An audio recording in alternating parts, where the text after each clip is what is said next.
हे बघा किती छान मस्त खस्ता कुरवडी झालेली आहे। कुरवडीचा रंग तो खूप छान पांढरा शुभ्र आलेला आहे। मस्त खुसखुशीत कुरवड्या झालेल्या आहेत, अजिबातच तेलकट झालेली नाही। नमस्कार, मी कविता's टेस्टी फूड मध्ये सर्व खवय्यांचे पुन्हा एकदा स्वागत करते। आज आपण उन्हाळी वाळवणीच्या रेसिपीमध्ये साबुदाणा कुरडई कशी करायची ते पाहतोय। या कुरडईला फारसे मेहनत लागत नाही आणि चीकही शिजवावा लागत नाही, त्यामुळे ही कुरडई करायला खूप सोपी आहे। नवीन शिकणारे पण सहज करू शकतील इतकी सोपी रेसिपी आहे। कुरडई चवीला खूप छान लागते, पांढरी शुभ्र होते। उपवासाच्या दिवशी फराळ करायला वेळ नसेल तर ही कुरडई तळून आपण खाऊ शकतो। याआधी पण मी बऱ्याच वाळवणीच्या रेसिपी आपल्या चॅनलवर अपलोड केलेल्या आहेत, त्यांची लिंक डिस्क्रिप्शन बॉक्समध्ये दिलेली आहे। कुरडई करताना यामध्ये मी छोट्या छोट्या महत्त्वाच्या टिप्स सांगितलेल्या आहे। व्हिडिओ कुठेही स्किप न करता पूर्ण पहा। चला तर वेळ न घालवता ही खुसखुशीत कुरडई कशी करायची ते पाहूया। तुम्ही या चॅनलला अजून सबस्क्राइब केले नसेल तर जरूर सबस्क्राइब करा, ते निशुल्क आहे। त्यासाठी मी 2 वाटी साबुदाणा घेतलेला आहे। हा साबुदाणा ना वजनाने अर्धा किलो साबुदाणा आहे। हा साबुदाणा एका पातेल्यामध्ये काढून घेते। साबुदाणा आपल्याला 2 पाण्याने स्वच्छ धुवून घ्यायचा आहे।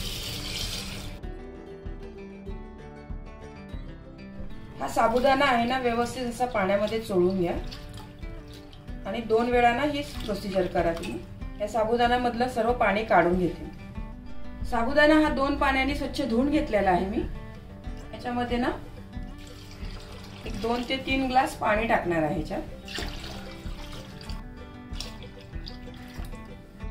हा साबुदाणा आहे ना 20 मिनिटं या पाण्यामध्ये भिजू द्यायचा आहे। 20 मिनिट झालेले आहे बघा साबुदाणा पाण्यामध्ये भिजवून। हा साबुदाणा आहे ना एका चाळणीमध्ये आपण काढून घेऊया।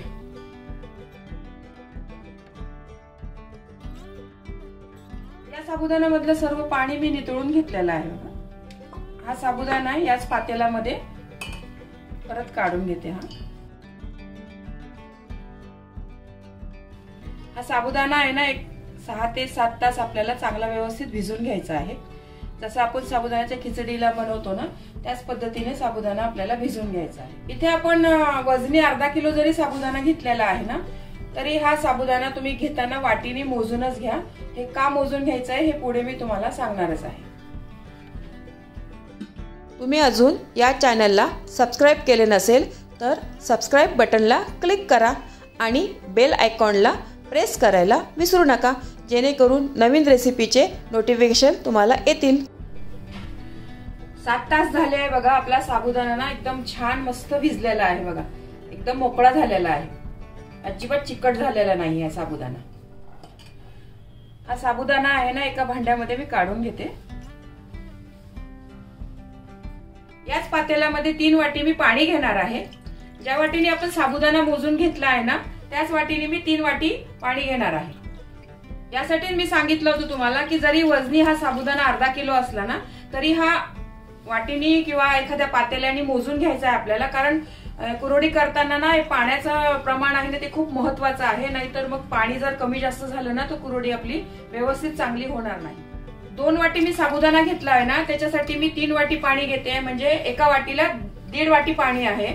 हे पाण्याचं प्रमाण आहे, एकदम परफेक्ट आहे। याच्याने ना कुरवडी आपली एकदम मस्त होणार आहे। गॅसवर तेच पाणी मी गरम करायला ठेवलेलं आहे। हे पाणी आपल्याला चांगलं उकळून घ्यायचं आहे, नंतर आपल्याला त्याच्यात साबुदाणा घालायचा आहे। पाण्याला उकळी आलेली आहे, याच्यामध्ये 1 चमचा मी मीठ घालते। हे उपवासाचं सेंधव मीठ घातलेलं आहे याच्यामध्ये मी। हा साबुदाणा आहे ना या पाण्यामध्ये घालून घेते।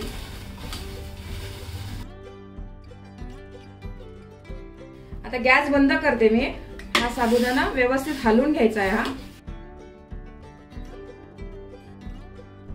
रात्रभर साबुदाणा असाच भिजवून घ्यायचा आहे। रात्रभर बघा साबुदाणा किती छान मस्त भिजला आहे,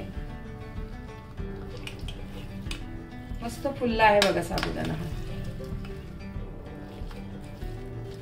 पाणी पण जे आपण घातलं होतं ना ते पण अगदी व्यवस्थित झालंय बघा। हा साबुदाणा पूर्ण एकजीव करून घेते। इथे मी पूर्णची चाळण घेतलेली आहे। हा साबुदाणा ना याच्यामध्ये आपल्याला व्यवस्थित घासून घ्यायचा आहे, म्हणजे याचा चीक ना एकदम मस्त पडेल आणि कुरड्या छान बनेल आपल्या।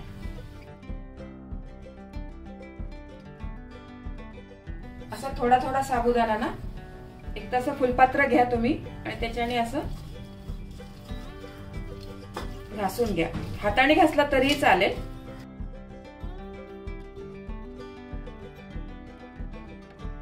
कोणत्याही वाळवणीच्या पदार्थांमध्ये ना मीठ घालताना ना थोडंसं कमी प्रमाणातच घाला, कारण वाळवणीचे पदार्थ वाळल्यानंतर ना थोडे खारट लागतात.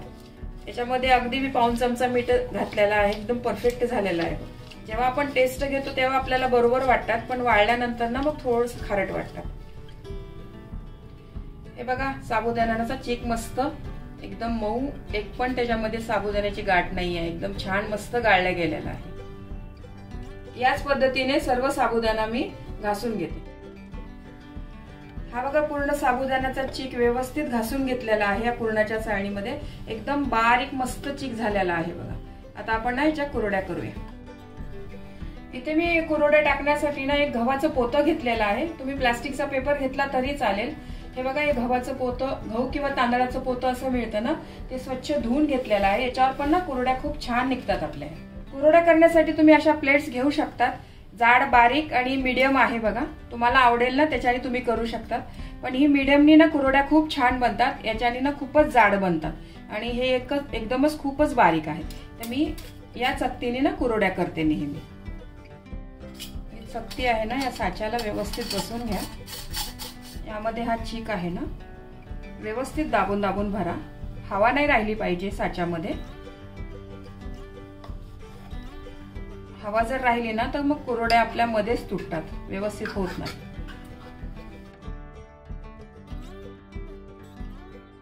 याच्या आपण आता कुरड्या पाडूया. कुरड्या आपल्या बघा किती छान मस्त होत आहे. एकदम पांढरी शुभ्र कुरडी झालेली आहे बघा. तार अजिबातच तुटत नाहीये. मस्त कुरड्या होत आहे. या कुरड्या करताना ना पाण्याचं प्रमाण आहे ना खूप महत्वाचं आहे. पाणी जर तुमचं व्यवस्थित झालं ना तरच मग ही कुरडी छान बनते. कुरडीमध्ये पाणी जर जास्त झालं ना तर पीठ आपलं पातळ होतं आणि मग कुरडी ना व्यवस्थित होत नाही, पडतच नाही चांगली व्यवस्थित कुरडी. आणि पाणी जर कमी झालं ना ठीक आहे ना हा खूप घट्ट बनतो आणि कुरडी मग फुलत नाही व्यवस्थित. त्यामुळे पाण्याचं प्रमाण आहे ना हे व्यवस्थितच घ्या तुम्ही. आणि तुम्हाला वाटलं आपण हे रात्री साबुदाणा भिजवलेला आहे आणि थोडंसं पाणी कमी वाटलं ना तर मी सकाळी ना थोडंसं गरम पाणी टाकलं तरीही चालेल, पण थंड पाणी टाकू नका तुम्ही. थोडंसं एक 2-3 घोट पाणी टाका तुम्हाला असं वाटलं तर. पण हे प्रमाण आहे ना मी सांगितलेलं ते परफेक्ट प्रमाण आहे. आणि कुरडीत टाकताना ना जास्त मोठी पण नका टाकू तुम्ही, कारण कुरडी तळताना ना मग कढईमध्ये खूप तेल घ्यावं लागतं. ही अशी कमी याची घेतली ना तर कमी तेलामध्ये पण छान तळल्या जाते कुरडी. कुरडी बनवायला खूपच सोपी आहे आणि चवीला पण खूप छान लागते. आपले उपवास असेल आणि फराळ करायला वेळ नसेल तर पटकन ह्या कुरड्या तळून आपण खाऊ शकतो. याच पद्धतीने ना सर्व कुरड्या मी अशाच घालून घेते. आणि ह्या कुरड्या आहे ना एक दिवस मी पंख्याखालीच असे सुकवणार आहे आणि नंतर मग 1-2 दिवस चांगलं ऊन दाखवणार आहे त्यांना.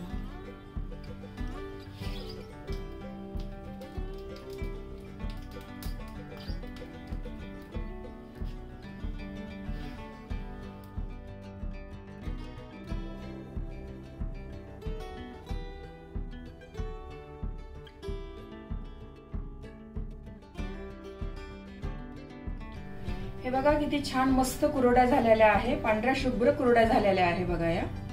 या कुरड्या मी 1 दिवस पंख्याखालीच वाळवलेल्या आहे आणि दुसऱ्या दिवशी ना कडक उन्हामध्ये छान ऊन दाखवलेलं आहे. मस्त झालेल्या आहे या कुरड्या. अर्धा किलो साबुदाण्यामध्ये ना 60 कुरड्या झालेल्या आहे बघा माझ्या. आणि कुरड्या तळून दाखवते मी तुम्हाला. कढईमध्ये तेल गरम करायला ठेवलेलं आहे. कुरड्या तळताना ना नेहमी तेल चांगलं गरमच घ्या, तरच कुरडी ना एकदम छान फुलते आपली. कोणतीही कुरडी तळताना ना तेल चांगलं गरम घ्या तुम्ही.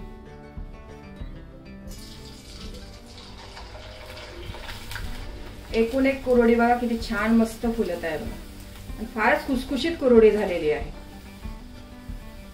उपवासाच्या वेळेला ना ह्या कुरड्या मस्त लागतात खायला. साबुदाण्याच्या खिचडी बरोबर, भगर आमटी बरोबर तर खूप छान लागतात खायला.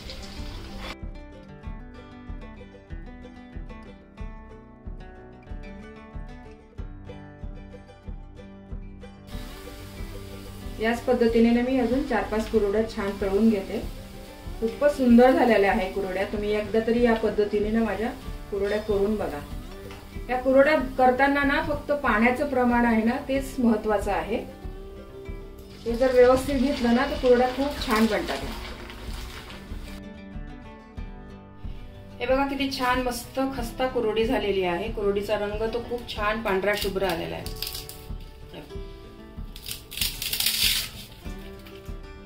मस्त खुसखुशीत कुरड्या झालेल्या आहे। हे बघा मस्त कुरडई तिप्पट फुललेली आहे। कुरडई अजिबात तिलकट होत नाही, छान पांढरी शुभ्र होते। मला काही टिप्स सांगायच्या आहे।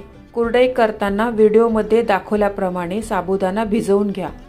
साबुदाणा पाण्यात जास्त वेळ भिजवला तरी पाण्याचे प्रमाण चुकू शकते। साबुदाणा घेताना वाटीने मोजून घ्या, म्हणजे त्याच वाटीने आपल्याला पाण्याचे प्रमाण घेता येईल। पाण्याचे प्रमाण जास्त झाले तर कुरडईचा चीक पातळ होईल व कुरडईही व्यवस्थित घालता येणार नाही। आणि पाण्याचे प्रमाण कमी झाले तर मिश्रण घट्ट होईल व कुरडई फुलत नाही। तुम्हाला आजची रेसिपी थोडी जरी आवडली असेल तर रेसिपीला लाईक करा, शेअर करा। चॅनलवर तुम्ही पहिल्यांदाच आला असाल, अजून चॅनल सबस्क्राईब केले नसेल तर मला सपोर्ट करण्यासाठी कविताज टेस्टी फूडला सबस्क्राईब करा व बाजूच्या बेल आयकॉनला प्रेस करा, म्हणजे माझ्या येणाऱ्या रेसिपीचे नोटिफिकेशन सर्वात आधी तुम्हाला मिळेल व तुम्ही माझी एकही रेसिपी मिस करणार नाही। आणि त्याचबरोबर उन्हाळी रेसिपीमध्ये कुठली रेसिपी तुम्हाला पाहायला आवडेल हे देखील कमेंट्समध्ये सांगा, म्हणजे ती रेसिपी तुमच्याबरोबर शेअर करण्याचा मी नक्की प्रयत्न करेल। तुम्हाला ही रेसिपी आवडली असेल तर तुमच्या मित्रमैत्रिणी आणि नातेवाईकांबरोबर शेअर करा, व्हिडिओला लाईक करा व चॅनलला सबस्क्राईब करा। रेसिपीला कमेंट्स करा, तुमच्या कमेंट्स वाचायला मला फार आवडतात। तुमच्या लाईक्स आणि कमेंट्समुळे माझा उत्साह वाढतो आणि नवनवीन व्हिडिओ बनवण्यासाठी प्रोत्साहन मिळते। त्याचबरोबर तुम्ही मला फेसबुक, इंस्टाग्राम आणि पिनट्रेस्टवर देखील फॉलो करू शकतात, त्यांची लिंक डिस्क्रिप्शन बॉक्समध्ये दिलेली आहे। तुम्ही ही रेसिपी कोणत्या गावातून पाहताय तेही सांगा। तर पुन्हा भेटूया एका नवीन रेसिपीसह, तोपर्यंत मस्त खा, काळजी घ्या। धन्यवाद।